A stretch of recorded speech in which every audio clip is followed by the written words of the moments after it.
Yung 14 pesos ko nakatulong sa tao. Malapit. No, tama na no. Tama na exposure pare ko. Tama na yun. Na-fake booking si Kuya, Topak, pinin kay Red Cartada. Ngayon, naabonohan namin. Para, ito abonohan ni manager. Manager, abonohan mo manager ha. Manager. Kano ba yan? Nag-isip lang daw yung hawak.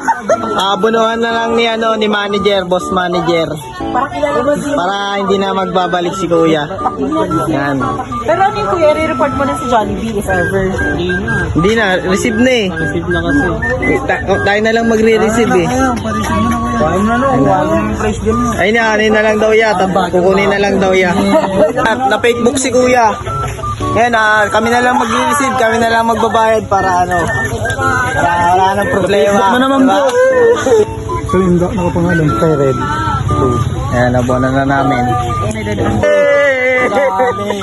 Ay, pipicture daw! Ay, pipicture na? Ayun, picture daw, Ayun po yung Topak TV pag nag-book ko sa inyo. Yari ka kay Topak! Topak TV yan. Uy, naiya pa kayo kumain! Ayun na! Door, gamitin na dito. Pag hindi ayaw. Tsaka na!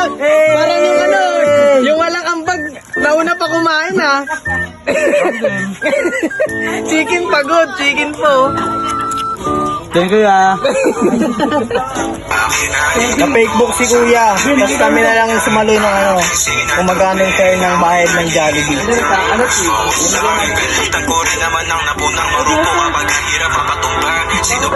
Ito pa guys, spaghetti pa. Meron pa spaghetti. Nakakawa si Kuya kasi galing pa siya Commonwealth. Tapos namin. Kami na lang nag-receive, kami na lang din nagbayad. Oy, Kelvin, kakain ka. Tatapos yung 14 pesos ko nakatulong sa tao. Malapit. No, tama na no. Tama na exposure pare ko. Tama na yun. Oh, pati ikaw may kitikim din. Lo, yung sinalo. Tour, kain, food trip muna. Time check, anong oras na? Yung nagkamain na ng Jollibee na bugus. Time check. Naglino. 3:13.